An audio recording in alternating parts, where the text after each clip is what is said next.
Pre planning तरीके से जातीय जनगणना की बात को छेड़ दिया गया है कि जिस दिन जातीय जनगणना हो जाएगी और यह अखबार, मीडिया, सोशल मीडिया और सरकार के लिस्ट में आ जाएगा कि इस जाति के लोग इतने परसेंट हैं, उस दिन उन लोगों का भाव दिन दुना रात चौगुना बढ़ जाएगा भाव कि हम तो सबसे ज्यादा हैं, हम तो सबसे मजबूत हैं, हमसे जो कोई बोली तो पटक के मारब, हमसे ज्यादा के हो, हम तो ताकतवर हो गईली।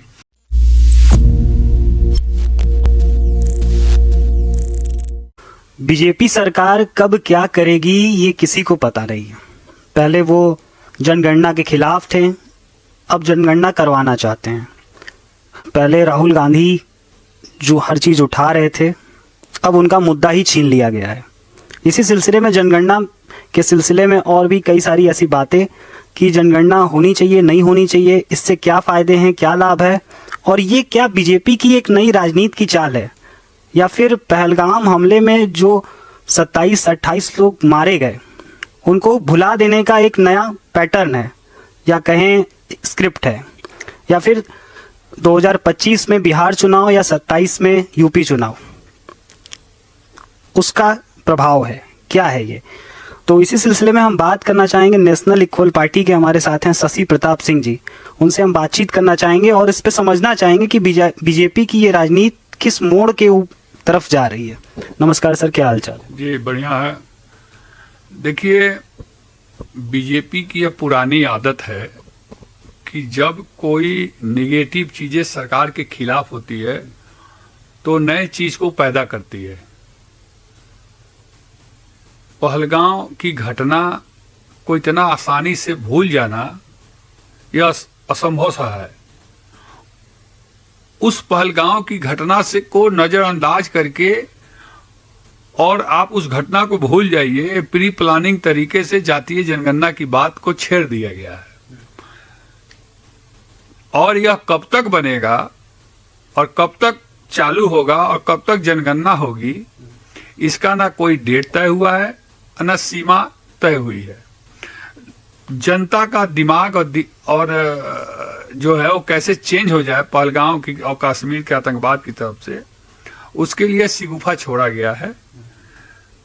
लेकिन मुझे जो लगता है कि आने वाले लोकसभा चुनाव तक ये जनगणना पूरी नहीं होगी और बीजेपी की यह प्री प्लानिंग काम है, क्योंकि बीजेपी शुद्ध रूप से इवेंट करने वाली पार्टी है। जितना बढ़िया इवेंट बीजेपी कर लेती है पूरे विश्व में हमें लगता है कि कोई नहीं करता है, और वही इवेंट का यह एक नमूना पेश किया गया है कि जनता उधर से हटके दिमाग अब अपनी जाति गांव-गांव घूम के गिने, डाइवर्ट किया जाए।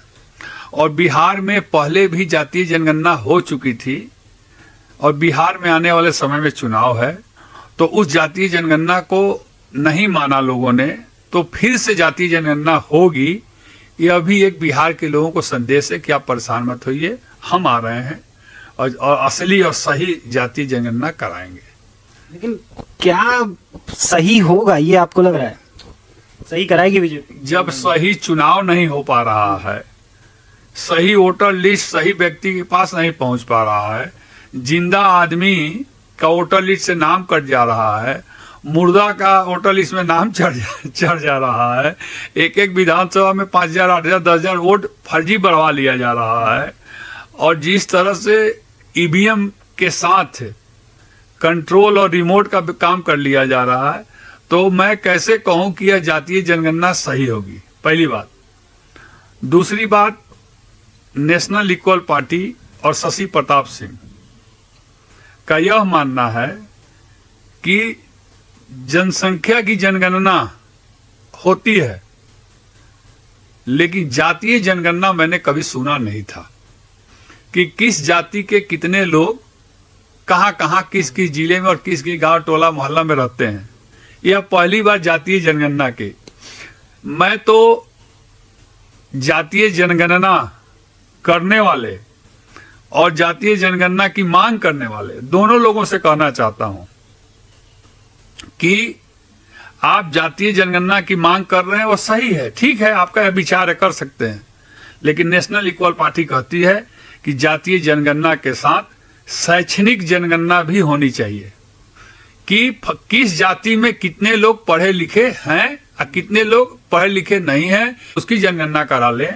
और जब यह आंकड़ा चला है कि हमारे देश में 80% लोग साक्षर नहीं हैं, अशिक्षित हैं, 70% लोग, 60% लोग, और सरकार का ध्यान जाए कि नहीं, हमको अपने देश के लोगों को 100% साक्षर बनाना है, पढ़ाना है, लिखाना है, इसके लिए जो भी युक्ति लगानी पड़े, अगर ये काम कर दिया जाए तो हमको लगता है कि आने वाले समय में वास्तव में भारत विश्व गुरु हो जाएगा। आज भी सरकारी स्कूलों में आप चले जाइए, 4 मास्टर पर 40 बच्चे, 30 बच्चे, 20 बच्चे, 10 बच्चे, 15 बच्चे हैं।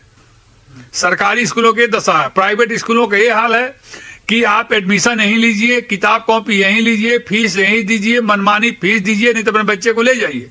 सरकार का कोई अंकुश नहीं है उस पर। सरकार जातीय जनगणना कराना चाहती है। आपको मालूम नहीं होगा कि जिस दिन जातीय जनगणना हो जाएगी और यह अखबार, मीडिया, सोशल मीडिया और सरकार के लिस्ट में आ जाएगा कि इस जाति के लोग इतने % हैं, उस दिन उन लोगों का भाव दिन दुना रात चौगुना बढ़ जाएगा भाव कि हम तो सबसे ज्यादा हैं, हम तो सबसे मजबूत हैं, हमसे जो कोई बोली तो पटक के मारब, हमसे ज्यादा के हो, हम तो ताकतवर हो गई। अब बताइए, बहुत ऐसी जातियां जिनकी संख्या बहुत नग्न है, जिनको अल्पसंख्यक कह सकते हैं हम, उनके मन में क्या फीलिंग आएगी कि अरे यार वो तो 100 बिला हन, हम लोग 3 बिला हैं, अरे यार वो लोग 90 बिला हन, हम लोग 5 बिला हैं। यह एक आपसी भाईचारे को खाई पैदा करने वाला जातीय जनगणना होगा। मैं अब भी कह रहा हूं आपके चैनल पर, आपका चैनल जहां तक हो इसको पहुंचावे कि जातीय जनगणना कीजिए। हमारे कहने से अब जातीय जनगणना कराने से मानेंगे नहीं, लेकिन मैं यह कहना चाहता हूं कि शैक्षणिक योग्यता की भी जनगणना होनी चाहिए कि किस कास्ट में, किस जाति में कितने लोग अभी पढ़े लिखे हैं और कितने लोग वंचित है पढ़ने लिखने से। और उसका मूल कारण क्या है कि वो पढ़ नहीं पा रहे हैं। गरीबी है, आर्थिक स्थिति है, रोजगार नहीं है, पैसा नहीं है, खर्चा नहीं है। आज भी छोटे समाज, गरीब समाज में बहुत अच्छे होनहार विद्वान बच्चे हैं जो पढ़ना चाहते हैं, लेकिन किसी न किसी कारण बस आर्थिक स्थिति सही नहीं होने की वजह से वो पढ़ नहीं पा रहे हैं। इसलिए मैं सरकार के सभी लोगों से मांग करता हूं कि जातीय जनगणना से मुझे कोई दिक्कत नहीं है, लेकिन जातीय जनगणना के साथ साथ डबल खर्चा ना पड़े, आप शैक्षणिक जनगणना भी कराइए। जातीय जनगणना तो एक बीजेपी का सुगुफा है और हमें लगता है कि 2027 तक नहीं, 2029 तक ये जनगणना कंप्लीट नहीं होगी। ये लोग इस रफ्तार में चींटी के चाल में चलेंगे। हो रही है। जैसे ट्रेन जब देखे होंगे दिसंबर जनवरी के महीने में फॉग जब पड़ता है, धुंध जब पड़ता है, तो ट्रेन आती है ना, तो अनाउंसमेंट स्टेशन पर होता है कि फलाना ट्रेन दिल्ली से चलकर फलाने जगह जाने वाली आ रही है। और करते करते 6 घंटा लेट हो जाती है, 8 घंटा, 12 घंटा लेट हो जाती है। तो उसी फॉर्मूले पर यह काम होगा। आपको मैं लिखित दे रहा हूँ, आप इसको देख लीजिएगा। अच्छा सर, राहुल गांधी ये आवाज उठा रहे थे कि जनगणना होनी चाहिए। अब राहुल गांधी के पास क्या रह जाएगा चुनाव लड़ने के लिए? देखिए राहुल गांधी जी विपक्ष के लीडर हैं। 1931 में पहली बार जातीय जनगणना हुई थी, 1931 में।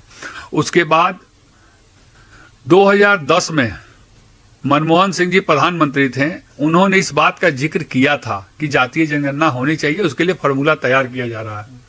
2010 के बाद से लेकर आज तक जातीय जनगणना की बात 2014 तक सरकार रही, उन्होंने कभी इस बात की आवाज नहीं उठाई।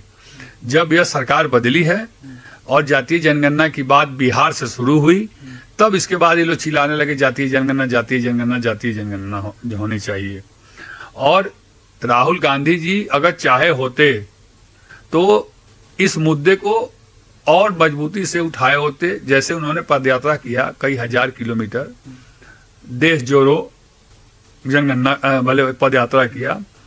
ये पदयात्रा में उन्होंने जातीय जनगणना के पदयात्रा किया होता तो शायद हमको लगता है कि और पहले जातीय जनगणना का बात हो जाता।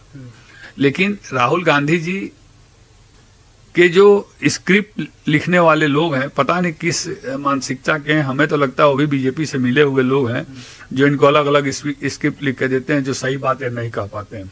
उनसे लाख गुना अच्छा अखिलेश यादव जी हैं जो जातीय जनगणना की बात, सामाजिक न्याय की बात, पिछड़े दलित अल्पसंख्यक की बात वो रोज करते हैं, प्रतिदिन करते हैं। इसलिए और जातीय जनगणना मुझे लगता है कि आपस के भाईचारे में एक खाई पैदा करेगा।